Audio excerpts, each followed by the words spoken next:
Bom dia, minha gente, ovelhas de Deus, que estão espalhadas por toda a nossa cidade de Nova Iguaçu e ainda em outras áreas, né? Mais uma vez estamos juntos e mais uma vez dizer a você que eu estou recuperado. Então estou só aguardando o momento de entrar em campo. Mas como o campo está fechado, nós estamos então falando aqui de casa e mantendo esse contato. Esta é a importância deste veículo de comunicação.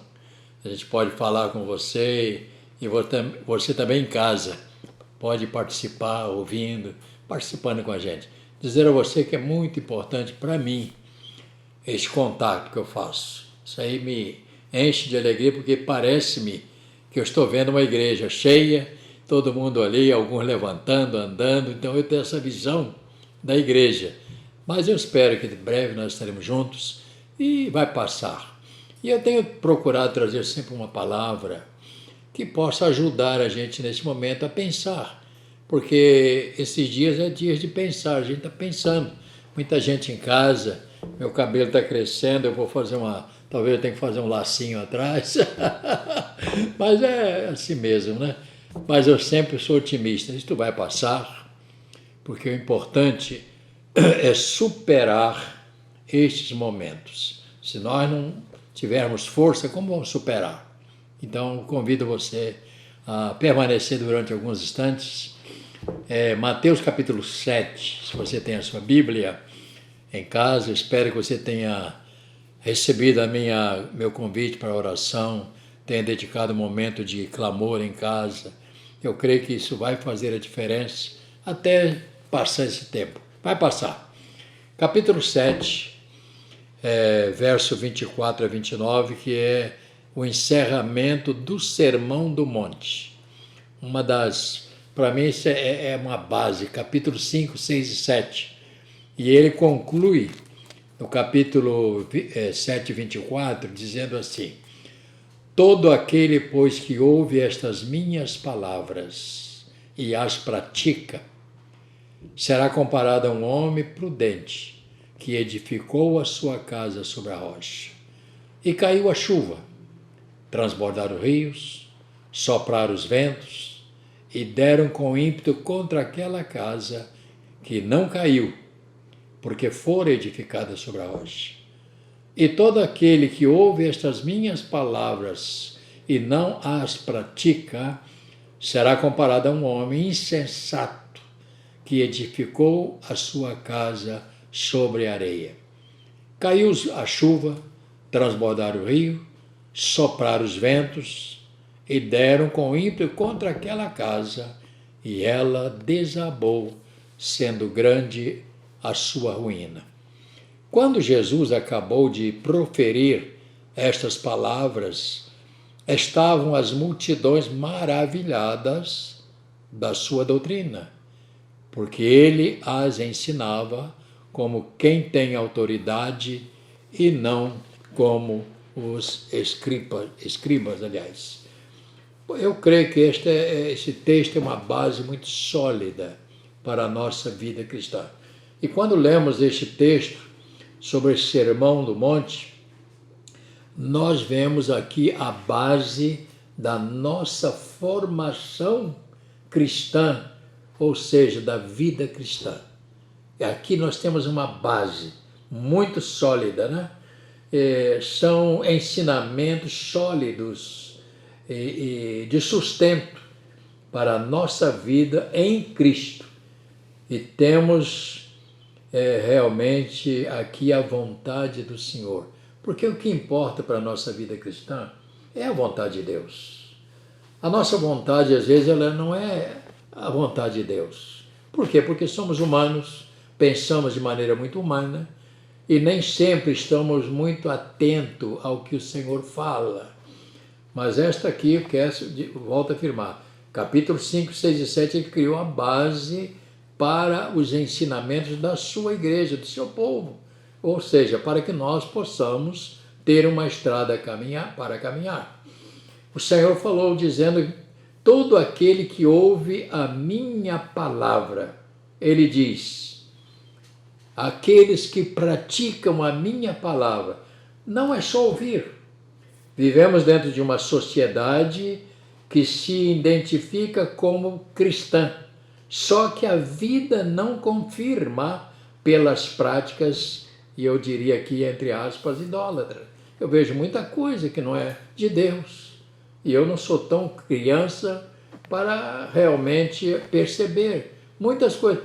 Todo mundo é cristão, mas como prática? Se não tem prática cristã? Porque a prática cristã é que diz que nós estamos seguindo a Cristo. Impossível você falar que é uma pessoa cristã se você não pratica a palavra de Deus, se ignora os princípios básicos da vida cristã. Isto é muito sério para a gente realmente começar a pensar sobre isto. E eu tenho pensado que nós precisamos. Quando se pergunta, todo mundo quer ser cristão, mas como? De que maneira? Dentro desta palavra do Senhor, ele colocou os dois resultados para serem observados. Por quê?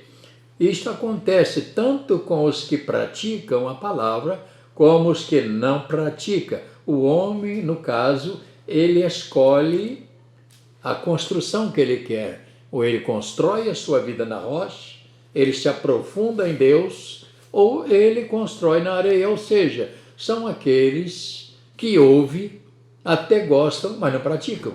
Então, ele está construindo em uma areia. E isto é muito desagradável, a gente tem que falar isso, para que a pessoa possa entender.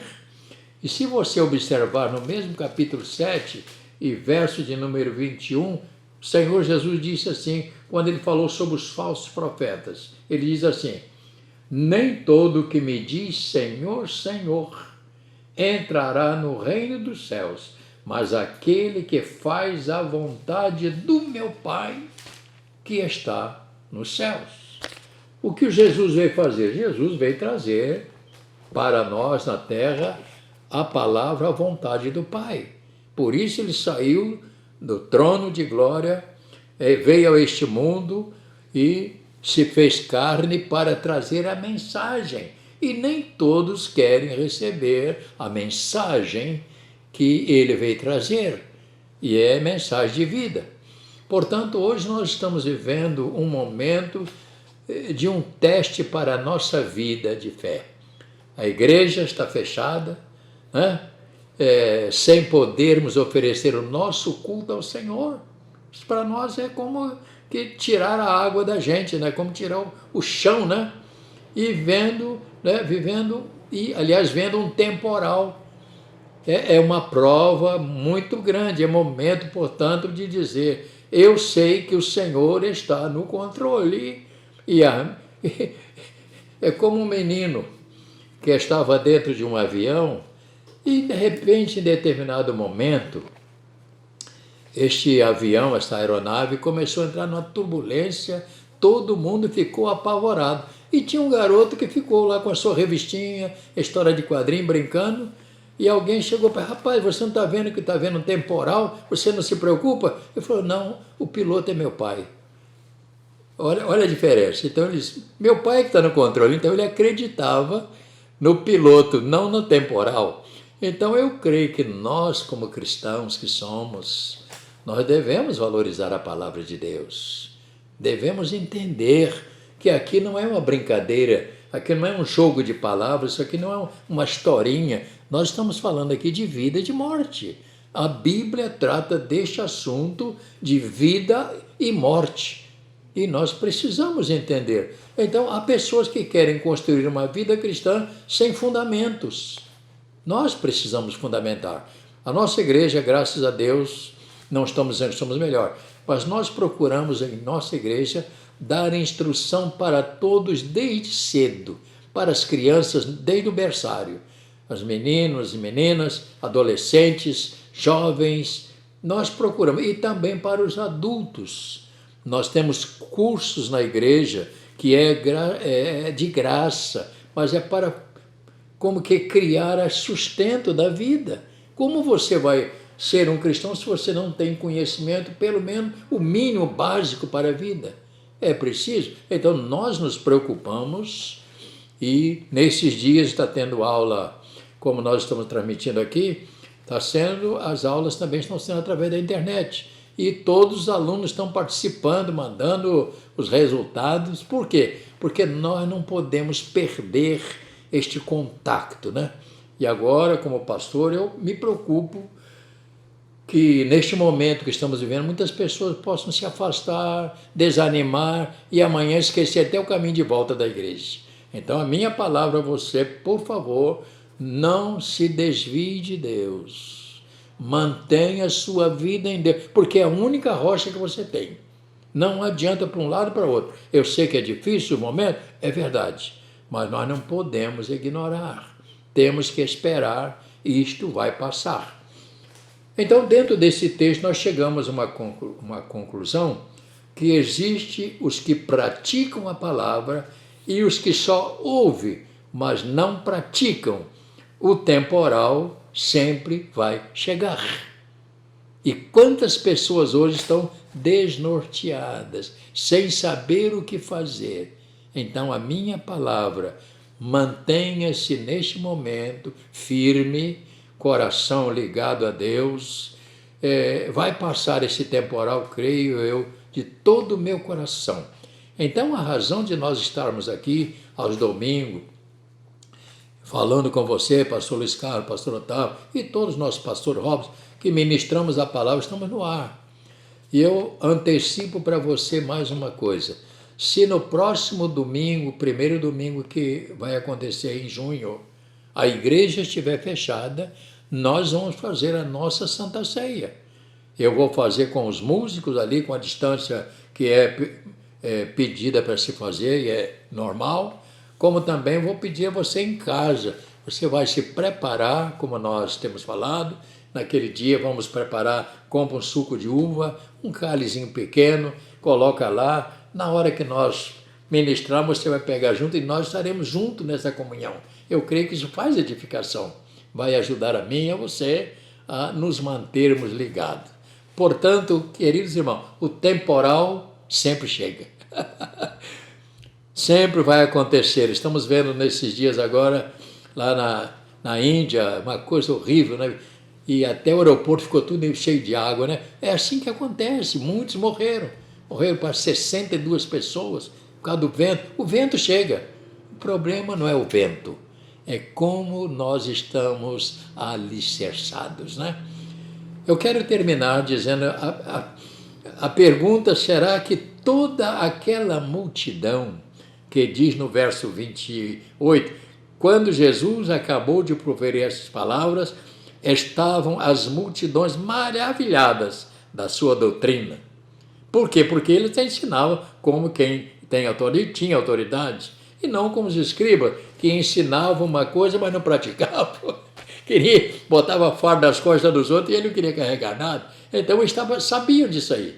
Então, por isso que eles ficaram maravilhados. Mas a minha pergunta, será que eles saíram dali para praticar? Esse é o problema, é a pergunta, né?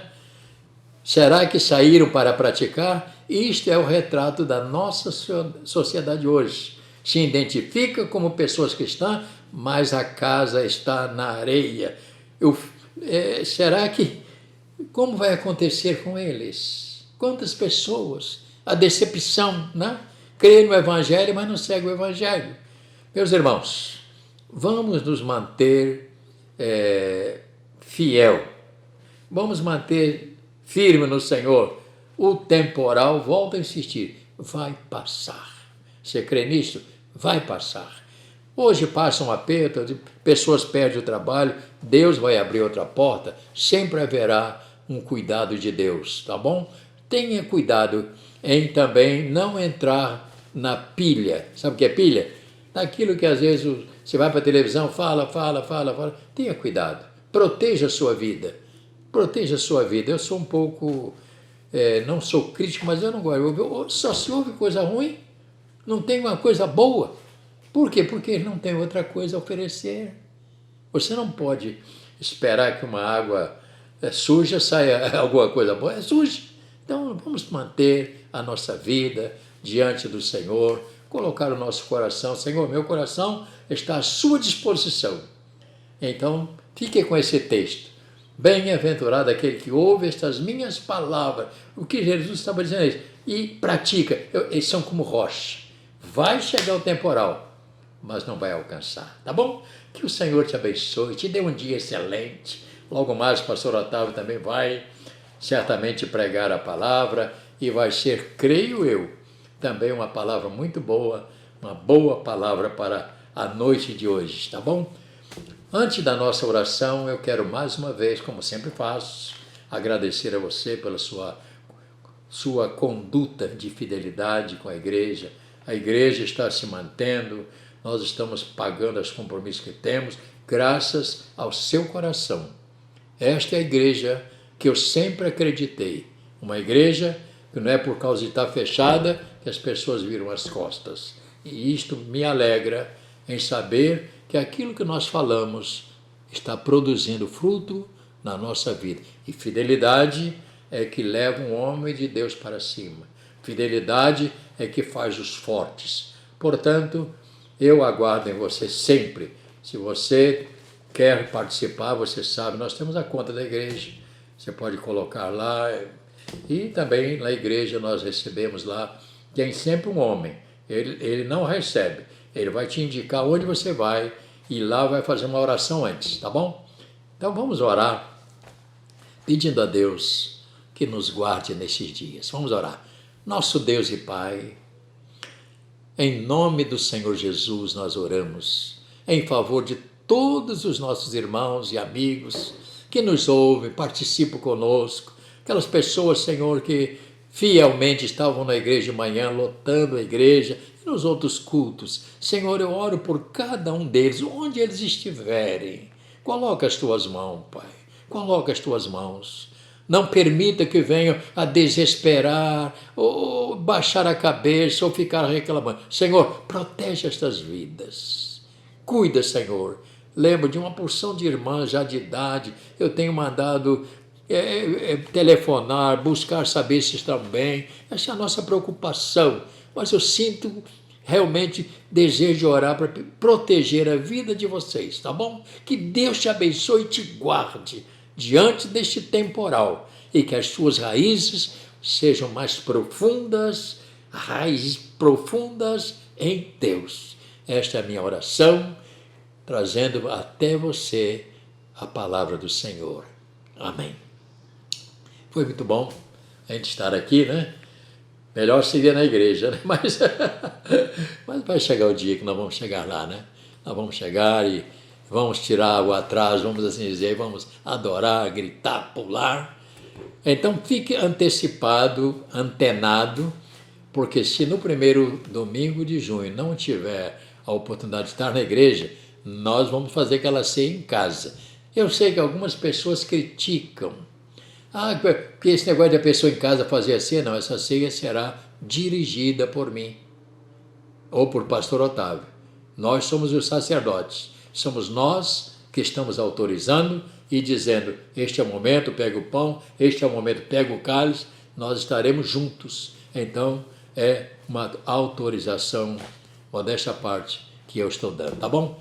Fica aqui o meu abraço e um desejo muito forte de breve estar junto para comemorarmos tudo que Deus tem para nós. Deus te abençoe, rica e abundantemente. Até nosso próximo encontro.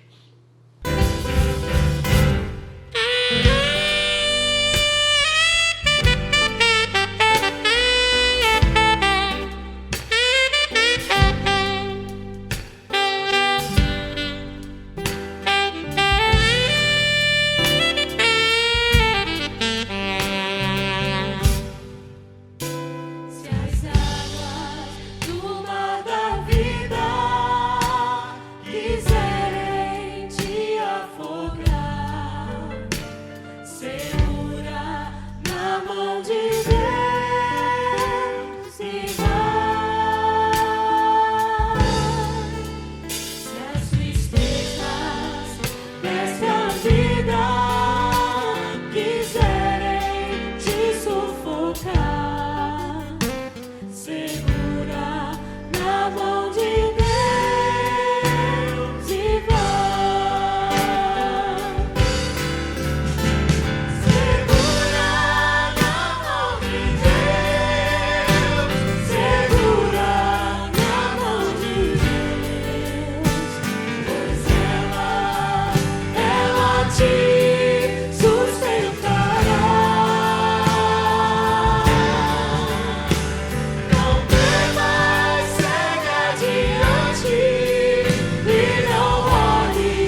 viva